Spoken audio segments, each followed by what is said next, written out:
வணக்கம் நண்பர்களே. இன்னிக்கு நம்முடைய தினசரி வாழ்க்கையில் செலவுகளை எப்படி குறைக்கலாம் என்பதை பற்றி பேசப் போறோம். சிறிய மாற்றங்கள் கூட பெரிய சேமிப்பை தரும். பகுதி 1. செலவுகளை கண்காணித்தல். முதலில் உங்கள் மாதாந்திர செலவுகளை எழுதி பாருங்கள். மொபைல் ஆப்ஸ் அல்லது சிம்பிள் டைரி அல்லது நோட்புக்கில் இன்கம் அண்ட் எக்ஸ்பென்ஸ் லிஸ்ட் வைத்தால் அன்னெசரி செலவுகள் உடனே தெரியும். பகுதி 2. உங்க பணத்தை 3 பார்ட்ஸா பிரிங்க. Needs, wants, savings.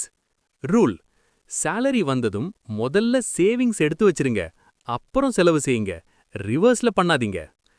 பகுதி 3. Smart shopping. Offers and discounts பார்த்து வாங்குங்கள். பல்க் பர்ச்சேஸ் செய்தால் சில பொருட்கள் குறைந்த விலையில் கிடைக்கும். இம்பல்ஸ் பையிங் தவிர்க்கவும். ஒரு ப்ராடக்ட் வாங்கணும்னு தோணுச்சுன்னா 24 மணி நேரம் வெயிட் பண்ணுங்க. அந்த டைம் முடிஞ்சதும் கூட தேவைனா மட்டும் வாங்குங்க. பகுதி 4. யுட்டிலிட்டி பில்ஸ் குறைத்தல். எலக்ட்ரிசிட்டி, வாட்டர், இன்டர்நெட் பில்ஸ் எல்லாம் ஸ்மார்ட் யூசேஜ் மூலம் குறைக்கலாம். LED bulbs, water saving taps, limited data plans பயன்படுத்துங்கள். பகுதி 5. Subscription and lifestyle changes. Unused subscriptions like OTT, gym, apps எல்லாம் கேன்சல் செய்யுங்கள். பொது போக்குவரத்து, கார் பூலிங், சைக்கிள் இது எல்லாம் டிரான்ஸ்போர்ட் செலவை குறைக்கும். பகுதி 6.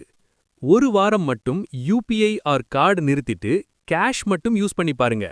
ரீசன்: கேஷ் கொடுக்கும்போது பெயின் இருக்கும், அதனால செலவு ஆட்டோமேட்டிக்காக குறையும்.